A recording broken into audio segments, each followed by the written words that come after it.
Bonjour et bienvenue. Alors aujourd'hui on se penche sur un texte qu'on nous a soumis, un récit vraiment très court, presque un conte. Il s'intitule La lanterne des rêves tranquilles. Et à première vue, c'est d'une simplicité, presque désarmante. Oui, c'est très doux, très poétique. C'est ça, on pourrait croire que c'est une histoire pour enfants, mais on sent bien qu'il y a quelque chose de plus profond qui se cache là-dessous.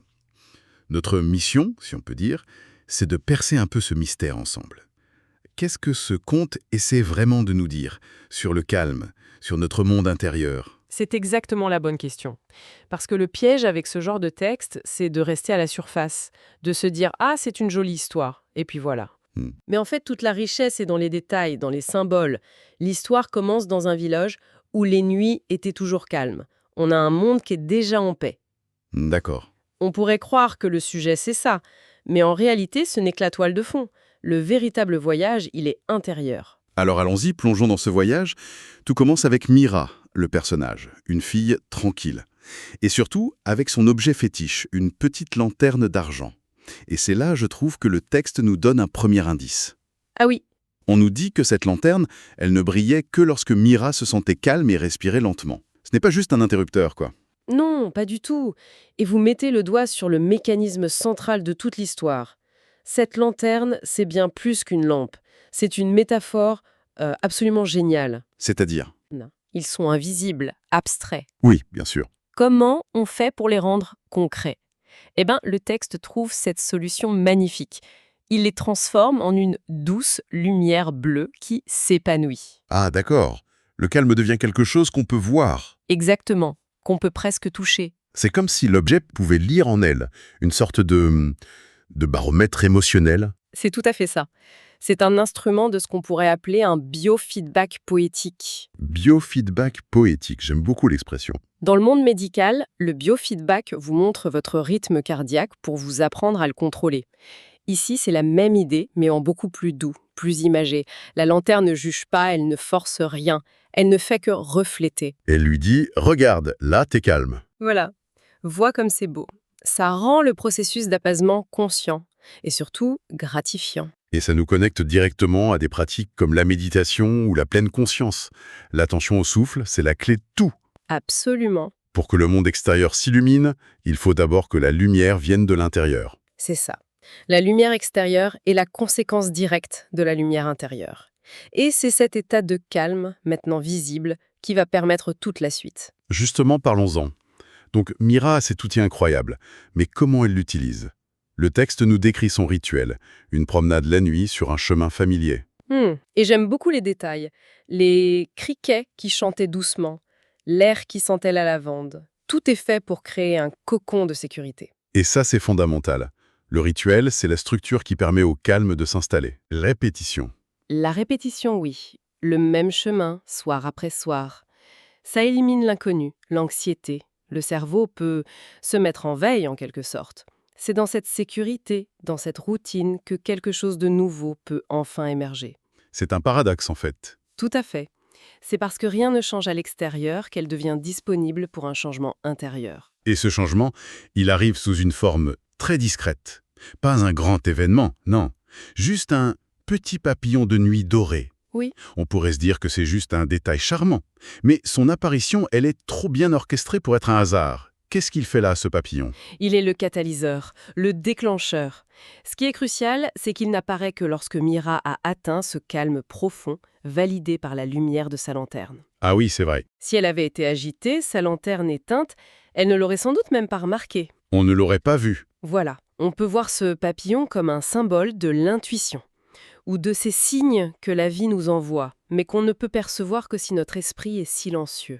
Donc pas de lanterne allumée, pas de papillon. L'un est la condition de l'autre. Précisément, le calme intérieur permet de voir les guides extérieurs. Et l'interaction entre les deux est magnifique. Ah oui, elle est sublime. Le papillon ne lui parle pas, il ne la pousse pas, il vole juste devant elle. Et ses ailes dorées reflètent la lumière bleue de la lanterne? C'est ça, ça crée un doux chemin de lumière. La voie à suivre, elle n'est éclairée ni par la lanterne seule, ni par le papillon seul. Elle naît de leur rencontre. C'est l'union de son état intérieur et de son intuition. Papillon, tout à fait. Et ce chemin la mène à l'endroit le plus étrange de l'histoire.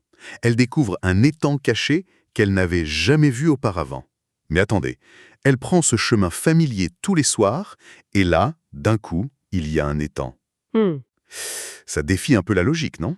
Ça défie la logique d'un monde purement matériel, oui, mais dans la logique du conte, c'est parfaitement cohérent. Pourquoi? Parce que cet étang n'est pas un lieu géographique, c'est un état d'esprit qui se matérialise. La preuve, c'est cette voix mystérieuse, douce comme le vent, qui le dit très clairement. Cet endroit n'apparaît que lorsque ton esprit est paisible. Donc, si quelqu'un d'autre, quelqu'un d'angoissé passait par là au même moment, il ne verrait rien? C'est exactement l'idée. Il ne verrait que le chemin habituel. L'étang est un sanctuaire intérieur qui prend une forme extérieure. On n'y accède pas avec une carte, mais avec un état de conscience. C'est le cœur symbolique du récit. Absolument. Et regardez sa description. L'eau était immobile, comme un miroir reflétant le ciel. C'est une belle image. C'est une image très forte. Un esprit agité, c'est une eau pleine de vagues qui déforme tout. Un esprit calme, c'est ce miroir parfait, capable de refléter l'infini sans distorsion. C'est la clarté mentale. Et il y a aussi ces lucioles qui flottent, silencieuses et lentes. Rien n'est laissé au hasard, je vous le disais. Alors, qu'est-ce qu'elles représentent? On pourrait les voir comme le contraire des pensées anxieuses, vous savez, celles qui tournent en boucle, bruyantes, rapides. Le bruit mental. Elles ne s'imposent pas. Le lieu entier est une projection de l'état de paix de Mira. Et la voix de l'étang lui donne la clé et une promesse. L'étang gardera tes soucis au loin. C'est ça. Ce qui nous amène à la scène finale, qui est une sorte d'aboutissement. Mira s'assoit, elle est tellement en paix qu'elle s'endort, le papillon toujours sur son genou. Et là, il y a ce détail sur la lanterne qui m'a vraiment touché. Sa lumière s'est atténuée pour devenir une douce lueur de battement de cœur. C'est une image tellement forte. Oui, l'objet n'est plus un outil extérieur, il fait partie d'elle, il vit à son rythme. C'est la dernière étape de la transformation. Au début, la lanterne était un outil pour l'aider à trouver le calme. C'était un effort conscient. Une pratique. Une pratique, oui. Mais maintenant, le calme n'est plus un état à atteindre. C'est devenu sa nature. Il est intégré, organique, aussi naturel qu'un battement de cœur. Elle n'a plus besoin de faire l'effort d'être calme. Elle l'est, tout simplement. Et le sommeil qui suit, ce n'est pas de la fatigue, c'est un sommeil de confiance absolue, de lâcher-prise totale. Et le tout dernier murmure de l'étang, « Repose-toi maintenant, tu es en sécurité ». C'est le but ultime de la quête finalement. Pas seulement le calme, mais ce sentiment profond de sécurité. C'est le message central. La vraie sécurité ne vient pas des murs extérieurs ou des verrous sur la porte. Elle vient de notre capacité à construire cet espace intérieur, ce sanctuaire. Et une fois qu'on l'a, on peut l'emporter partout. Partout, même au milieu du chaos. Mira a appris à construire sa propre forteresse intérieure. Si on regarde le parcours, c'est fascinant de voir comment tout s'enchaîne. On part d'un rituel simple, la promenade. Ce rituel, avec attention, active l'outil de conscience de soi, la lanterne. Hmm, Une fois le calme installé, un guide subtil, le papillon, apparaît. Et ce guide ne nous emmène pas ailleurs. Il nous révèle ce qui était déjà là, caché. Notre propre sanctuaire intérieur, l'étang. Exactement. C'est un voyage vers l'intérieur qui redessine le monde extérieur. C'est un résumé parfait du processus. C'est une allégorie magnifique qui nous dit que notre état interne a le pouvoir de transformer notre perception du monde. Et peut-être même la réalité elle-même. Qui sait? La tranquillité, selon ce conte, ce n'est pas une absence de problème. C'est une présence, une qualité qu'on cultive activement. Et c'est cette culture qui nous permet de voir la beauté et la sécurité qui sont déjà là, cachées dans notre propre vie.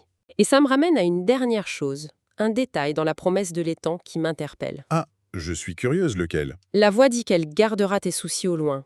Elle ne dit pas qu'elle va les faire disparaître, ni les détruire, ni les résoudre. Non. Juste les maintenir à distance. Il y a une nuance, non? C'est une nuance essentielle, et c'est peut-être la leçon la plus sage de tout le texte. Ce conte n'est pas une utopie naïve qui prétend qu'on peut vivre sans aucune difficulté. Les soucis existent, ils font partie du monde. D'accord. La véritable tranquillité d'esprit, ce n'est donc peut-être pas l'absence totale de problèmes, c'est plutôt la capacité à créer un espace intérieur, si stable, si serein, que ces soucis perdent leur pouvoir sur nous. Ils sont encore là, quelque part. Ils sont là, à l'horizon, au loin. Mais ils ne peuvent plus entrer dans notre sanctuaire et troubler notre miroir intérieur. La paix, ce n'est pas un monde sans tempête, mais peut-être l'art de garder son calme au cœur de la tempête.